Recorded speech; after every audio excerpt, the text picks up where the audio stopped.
السلام علیکم۔ Lock down کے دنوں کے اندر آپ کے لیے ایک اور کاوش، ابن انشا کی کتاب اردو کی آخری کتاب سے ایک مضمون، ہمارا تمہارا خدا بادشاہ۔ کسی ملک میں ایک بادشاہ تھا، بڑا دانشمند، مہربان اور انصاف پسند۔ اس کے زمانے میں ملک نے بہت ترقی کی اور رعایا کو اس کو بہت پسند کرتی تھی۔ اس بات کی شہادت نہ صرف اس زمانے کے محکمہ اطلاعات کے کتابچوں، پریس نوٹوں سے ملتی ہے، بلکہ بادشاہ کی خود نوشت سوانح عمری میں سے بھی۔ شاہ کے زمانے میں ہر طرف آزادی کا دورہ تھا، لوگ آزاد تھے اور اخبار آزاد تھے، جو چاہے کہیں جو چاہے لکھیں، بشرطے کہ وہ بادشاہ کی تعریف میں ہو، خلاف نہ ہو۔ اس بادشاہ کی زمانہ ترقی اور فتوحات کے لیے مشہور ہے۔ ہر طرف خوشحالی ہی خوشحالی نظر آتی تھی، کہیں تل دھرنے کی جگہ باقی نہ تھی۔ جو لوگ لکھپتی تھے دیکھتے ہی دیکھتے کروڑ پتی ہو گئے۔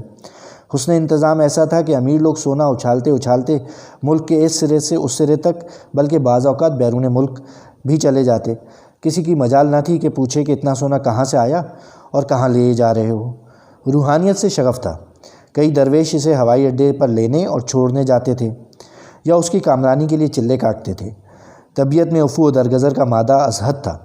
اگر کوئی آ کر شکایت کرتا کہ فلاں شخص نے میری فلاں جائیداد ہتھیا لی ہے یا فلاں کارخانے پر قبضہ کر لیا ہے، تو مجرم خواہ بادشاہ کا کتنا ہی قریبی عزیز کیوں نہ ہو، وہ کمال شیر چشمی سے اسے معاف کر دیتے، بلکہ شکایت کرنے والوں پر خفا ہوتے تھے کہ عیب جوئی بری بات ہے۔ جب بادشاہ کے دل حکومت سے بھر گیا تو وہ اپنی چیک بکیں لے کر تارک دنیا ہو گیا اور پہاڑوں کی طرف نکل گیا۔ کچھ لوگ کہتے ہیں اب بھی زندہ ہے، واللہ بالصواب۔ امید ہے کہ آپ کو ہماری یہ کاوش پسند آئی ہوگی۔